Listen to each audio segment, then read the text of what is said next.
Izin bertanya, mohon penjelasan secara ringkas mengenai kapan dan bagaimana akidah para salaf mulai diselisihi. Jazakallahu khairan barakallahu fiik. Saudara-saudaraku muslimin dan muslimat rahimani wa rahimakumullah, disebutkan dari Abdullah bin Abbas radhiyallahu ta'ala anhu, pada waktu itu ada sesuatu pikiran yang terfikirkan di benaknya Umar bin Khattab radhiyallahu ta'ala anhu, kaifa takhtalif hadil ummah, bagaimana umat ini bisa berselisih, nabinya satu, kitabnya satu, kiblatnya satu, dan Tuhan yang disembah adalah satu. Kemudian pertanyakanlah kepada Abdullah bin Abbas radhiyallahu ta'ala anhu, dan kemudian Abdullah bin Abbas radhiyallahu ta'ala anhu mengatakan, ya diturunkan kepada kami Al-Quran, dan kami tahu apa maksud daripada ayat Al-Quran itu diturunkan. Tahu maksudnya apa, maknanya apa, tafsirnya apa, bagaimana bentuk prakteknya, bagaimana bentuk amalannya kami faham. Kemudian thumma jaa ba'dana qaumun, kemudian datang setelah kami qaum yaqra'un Al-Quran, mereka baca Quran sama seperti kami baca Quran, akan tetapi mereka tidak mengetahui apa maksud dan tujuan Allah menurunkan ayat tersebut. Kemudian mulailah mereka berlogika, mulailah mereka memahami nas itu dengan akal-akal dengan mereka. Ketika mereka menggunakan dengan akal-akal mereka, maka disitulah mereka akan mulai berselisih. Ketika mereka berselisih, maka disitulah mereka, para hadirin dan hadirat rahimani wa rahimakumullah, saling mengklaim, dan ketika mereka mengklaim, maka disitulah mereka saling bunuh-membunuh. Dan ini, para hadirin dan hadirat rahimani wa rahimakumullah, di zamannya Rasulullah SAW, cikal bakal ini sudah muncul. Cikal bakal ini sudah muncul.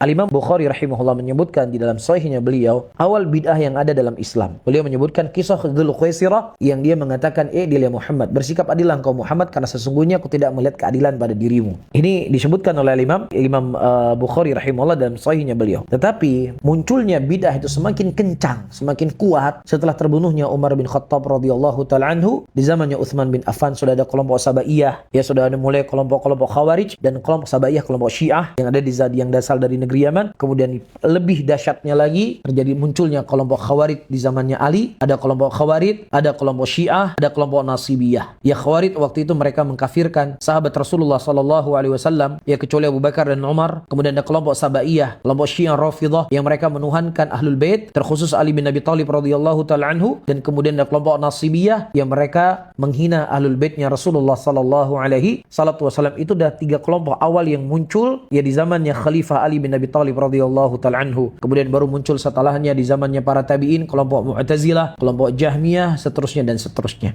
Wallahu ta'ala alam bisawab.